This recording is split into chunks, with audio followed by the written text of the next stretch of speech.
En nombre del Padre, del Hijo y del Espíritu Santo. Amén. Amados hermanos, en nuestro Señor Jesucristo, nos encontramos en el 22º domingo después de Pentecostés. Pero antes quiero leerle lo que no pude hacerlo en el sermón pasado. Ese texto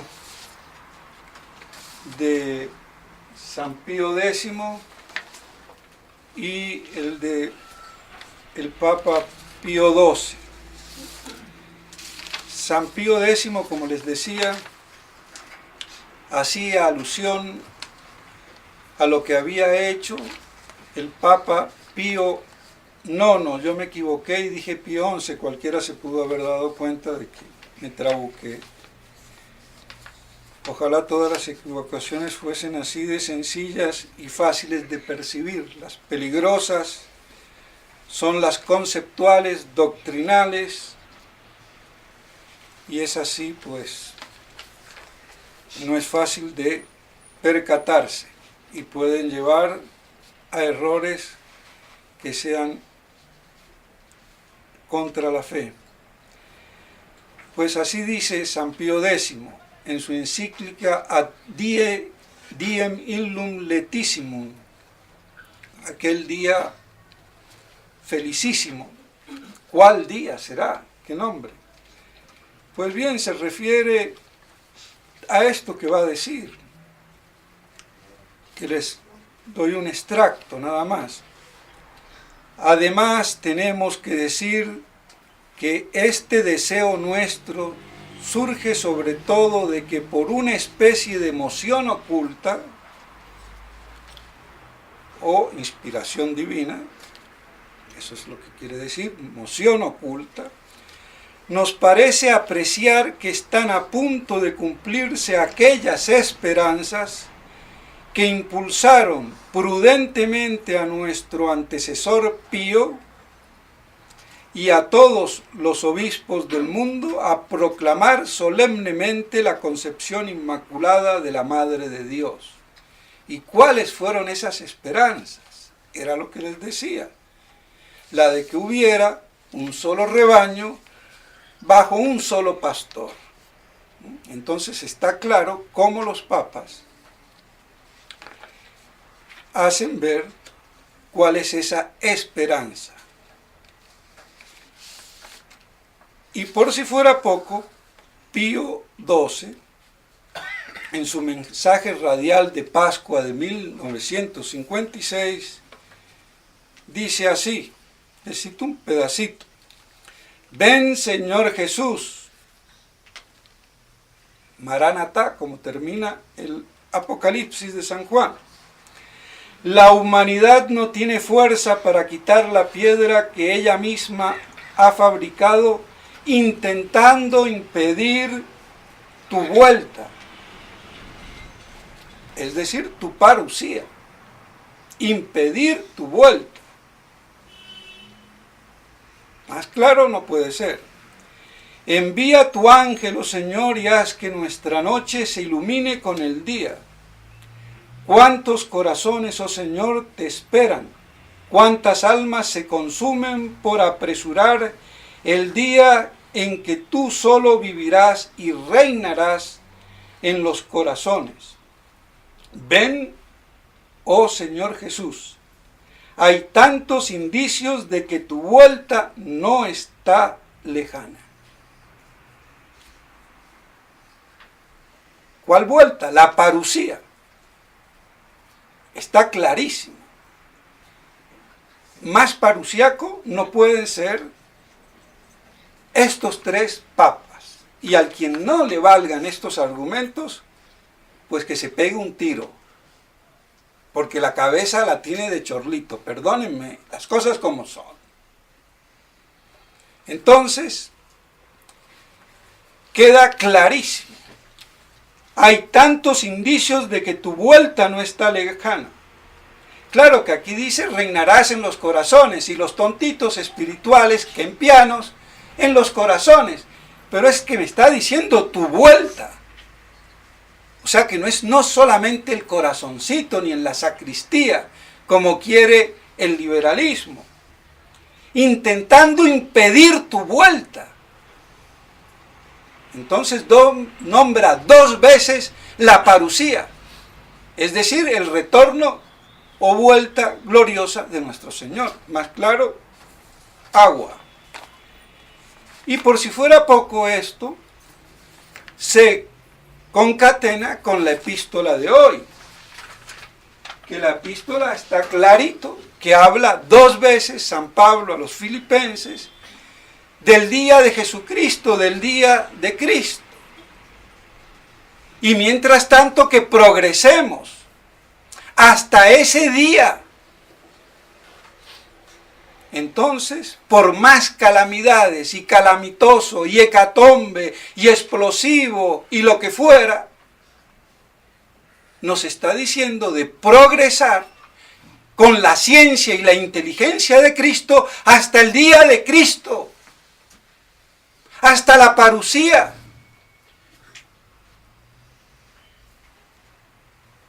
Entonces, todos aquellos que se oponen sistemáticamente a lo parusiaco y al reino milenario de Cristo en esta tierra, sin saberlo o sabiéndolo, se hacen supósitos de Satanás. Por eso a esos monseñores, que no quiero ya ni nombrar, tradicionalistas, que se oponen, no pueden defender ninguna tradición cuando conculcan la bienaventurada esperanza apocalíptico-milenarista. Se subordinan a aquellos que, como dice, sin nombrarlos, Pío XII, que impiden su venida. Y eso es el judaísmo masónico. No hay nada que hacer. Introducido en la iglesia y reinando con papanatas que de papas natas, porque no tienen fe. Así de claro.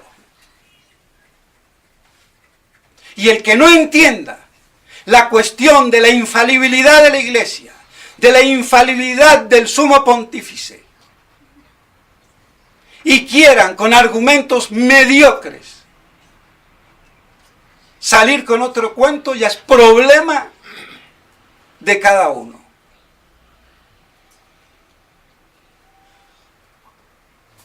Pero harto abundante es el número de los estultos.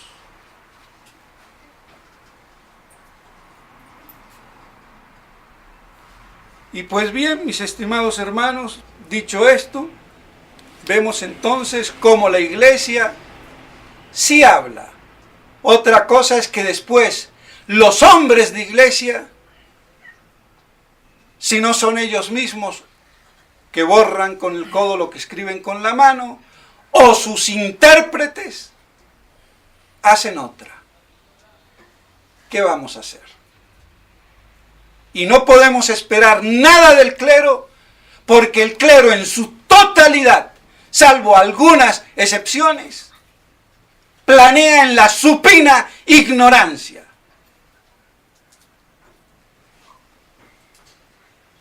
No solamente el mundo vive en la estupidez, sino los hombres de iglesias, aunque tengan mitra y báculo, que más le valiera no tener, porque más culpables son.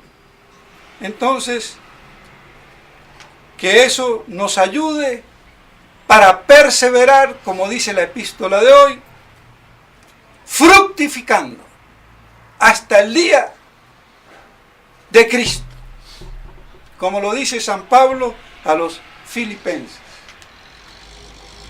Y vemos en el Evangelio de hoy esa confabulación de los fariseos, de la élite religiosa, del pueblo elegido, confabulados, para ver en qué podían encontrar por dónde darle en la cabeza a nuestro Señor. Con hipocresía y cobardía mandan a sus discípulos, no dan la cara.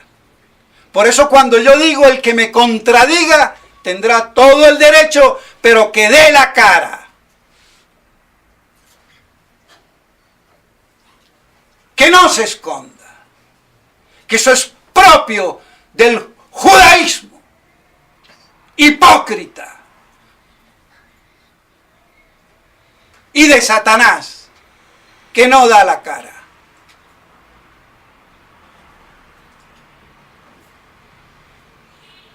Y pues bien, con adulación, sabemos que tú eres veraz, sabemos que tú no tienes pelos en la lengua. No dice así, pero está dicho de otro modo. No haces acepción de personas, o sea que no se te tiembla el pulso de decirle a nadie lo que hay que decir, porque tú dices la verdad.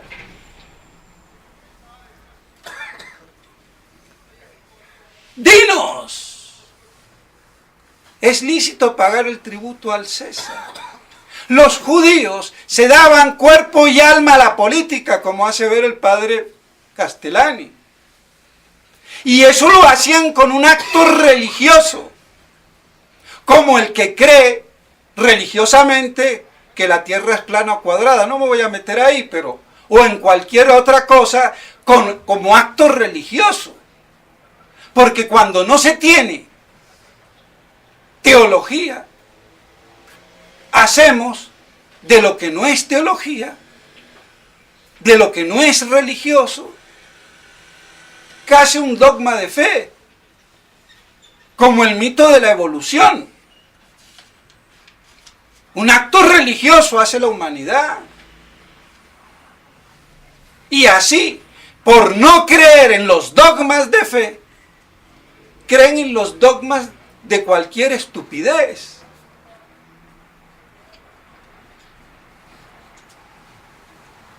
Y aún las verdades de orden natural, no creerlas como las verdades sobrenaturales, como dogma de fe. Hay que tener jerarquizado el cerebro. Y no vamos a creer una verdad, dogma de fe, una verdad teológica y una verdad filosófica o científica con la misma intensidad dogmática, religiosa, por Dios. Hay que tener jerárquicamente estructurado el orden cosmológico que trata de inteligir nuestro cerebro. Que para eso tenemos inteligencia, porque no somos vacas ni burros. Pero tampoco para creer cualquier cosa. Y cada cosa en su orden, jerarquía y plano. Entonces, se daban a la política con fervor religioso, porque era un acto político. Como ahora Ordóñez, y bueno, hay que ordeñarlo, Ordóñez. Maldonado, Maldoné.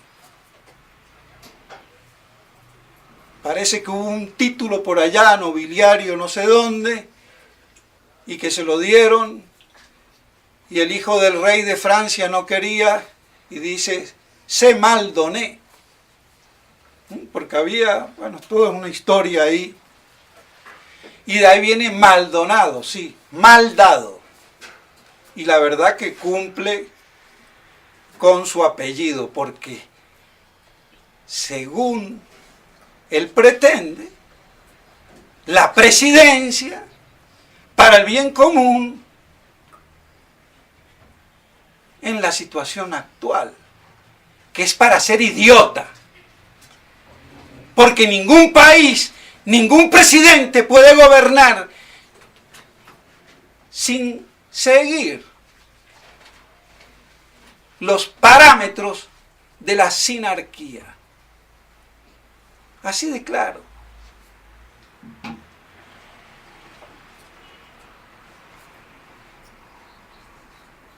Y menos haciendo quedar mal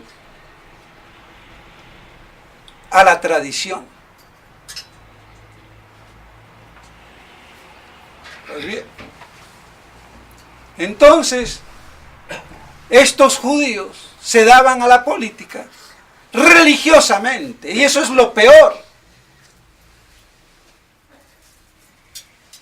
Y los que se dan hoy a la política religiosamente son unos liberales de primera cepa. Y ese es el caso de Ordóñez, lamento. No te gusta, conviértete. Si no, aguántate. Así de claro. ¿Quieres chillar? Chilla. Y al que no le gusta una taza, le darán 2 o 3. Y como yo soy para eso generoso, pues bien. ¿Qué vamos a hacer?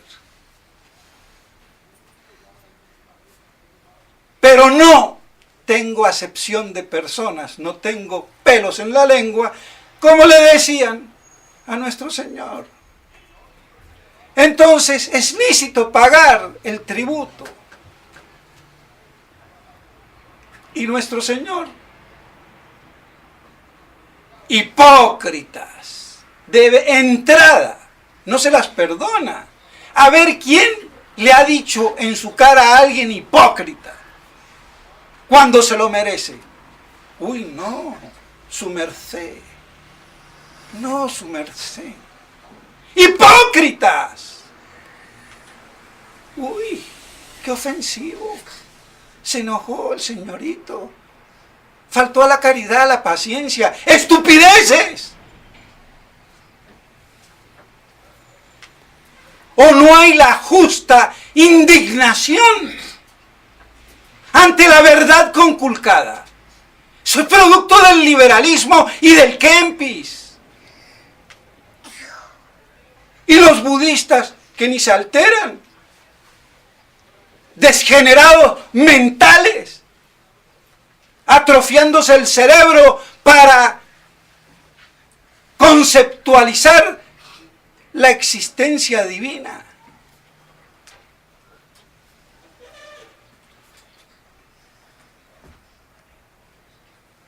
Entonces, ¿qué pasa? Vemos cómo todo se distorsiona. No te alteres, no te enojes. Sí, no hay que enojarse injustamente, pero es el único vicio que se le puede aplicar a Dios, la ira divina. Porque hay una ira justa. Cuando la verdad es conculcada, yo no puedo ser impasible. Me dicen a mí, HP, y yo voy a impasiblemente, budísticamente, kempianamente, a quedarme quieto. Pero le zampo la mano y le parto la cara. O me tomó por gay. Oiga, ¿qué pasa? A ver si con esos soldados vamos a ir a la guerra. No, por Dios, por eso nos han estupidizado. Y vemos el ejemplo de nuestro Señor a fuete limpio. 2 veces, al comenzar y al terminar su vida pública, el dulce Jesús. Y lo digo así porque lo pintan como si fuera el presidente de los banderitas del arco iris. ¡Hipócritas!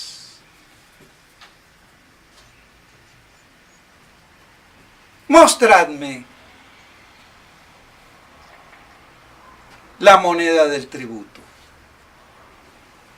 ¿De quién es esa efigie del César. Devolved al César lo que es del César y a Dios lo que es de Dios. No, padre, se equivocó, dad al César. No, está mal traducido. Redite, dice el latín. Y ya lo dice el padre Castellani, que en el griego. Pero lo tenemos en la Vulgata, en latín no dice dad, dice redite, devolved. Bueno, que lo tradujeron y lo tomaron, dar al César lo que es del César, pero aquí nuestro Señor le está diciendo, devolved lo que es del César al César y lo que es de Dios a Dios. Porque en cierta forma, todo lo que tenemos es recibido. Y más como criaturas. Y aprovechándose de la trampa, pone las cosas en su lugar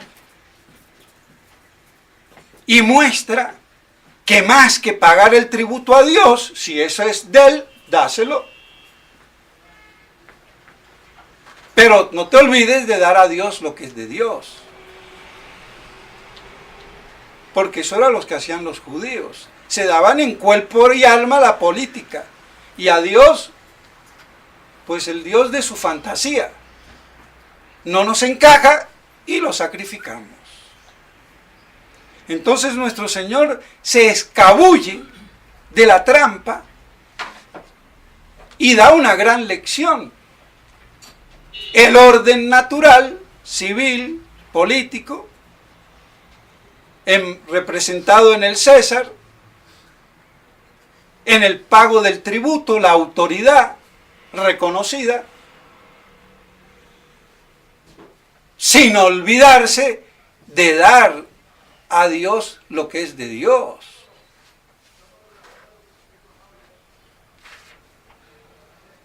Y no venderse como almas prostitutas al César, al poder de este mundo, cuando nuestra alma es de Dios y para Dios. Así de claro.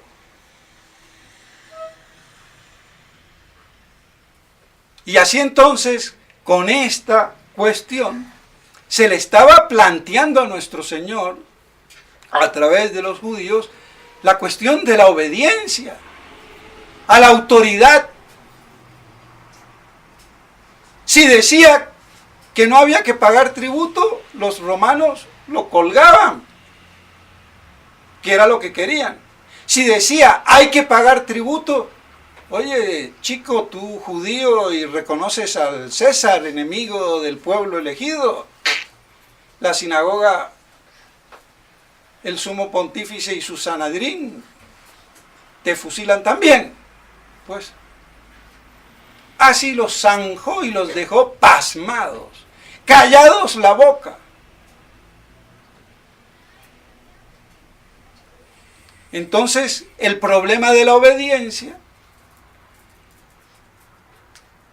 en tanto y cuanto, porque la obediencia es una muy buena virtud, pero es tan buena virtud que si yo la falsifico, corrompo todo el orden religioso y todo el orden político y social. Corrompo todo.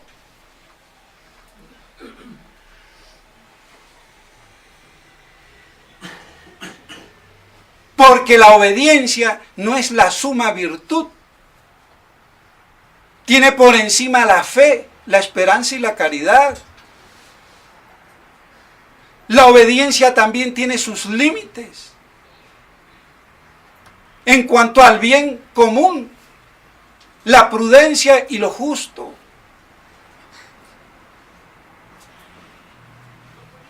La obediencia a ciegas no existe. Esos son superlativos de momentos efusivos de los santos. Pero ninguna virtud es ciega, porque sin inteligencia no hay virtud. Sin voluntad no hay virtud.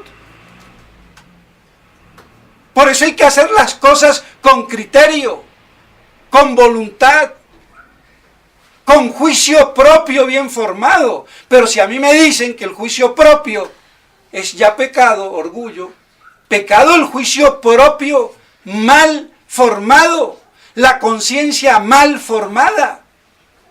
Pero si yo creo que todo es devoción, la voluntad divina, pichicarreta, y tantos otros por ahí, y no sé si sirvo para cura, para monje, para monjo, si me caso o no, la voluntad divina.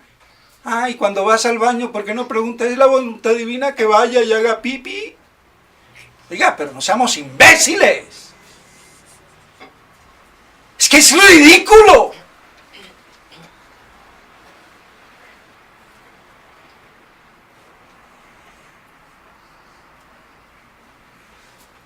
Y la máxima imbecilidad, el nominalismo de Ockham. Si Dios me manda a odiarlo, por virtud de obediencia tengo que hacerlo. O adorar a la burra de Balaam, lo dice a una burra, tengo que hacerlo. Pedazo de imbécil.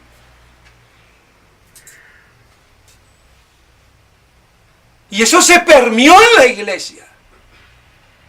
Y hizo cátedra y mella. Y por eso la imbecilidad supina del clero actual. Y todos muy modositos, humilditos y obedientes, y una partida de tarados. Entonces vemos cómo estupidizamos a lo más selecto que es el clero, con un falso concepto de obediencia.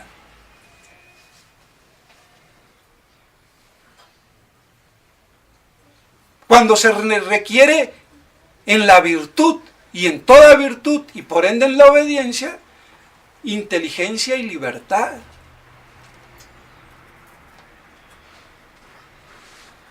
Y no obedecer lo absurdo.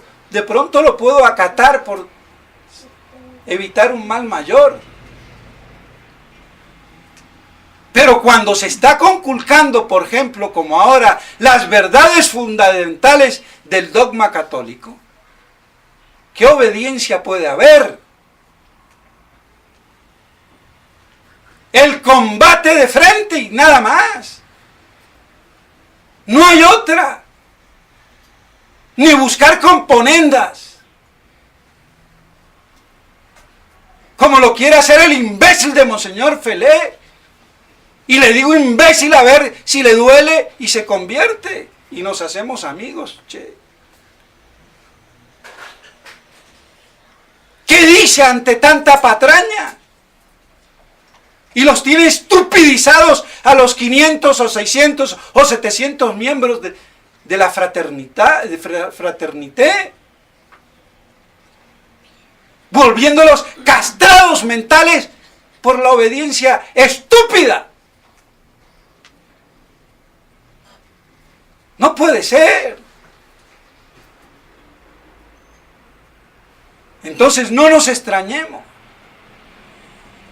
que conceptos que vienen deteriorados de hace tiempo se hayan ejercido mal en la iglesia, y ante esta hecatombe apocalíptica a partir de Vaticano II ya no hay reversa ninguna, y que el Estado esté de la situación que no tiene solución humana. Así de claro, esto no tiene solución humana. Ni con un verdadero papa, ni con una verdadera jerarquía, esto se acabó. Solamente cuando venga Cristo nuestro Señor. Como lo pide el Papa Pío XII, que no lo he querido leer más para no, digamos, alargar. pero lo dice. Y si quieren se los leo. Lo voy a leer, me alargo un poquito.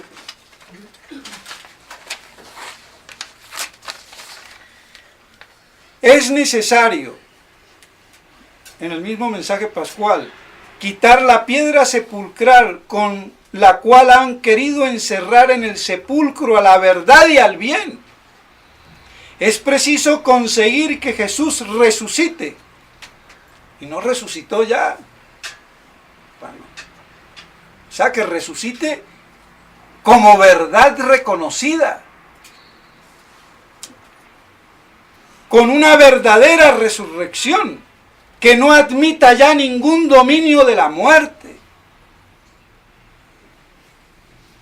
Entonces, está hablando justamente de esa resurrección sin muerte. Y que no haya dominio del mal. Por eso dice después, ven Señor Jesús. Porque se tiene que completar eso.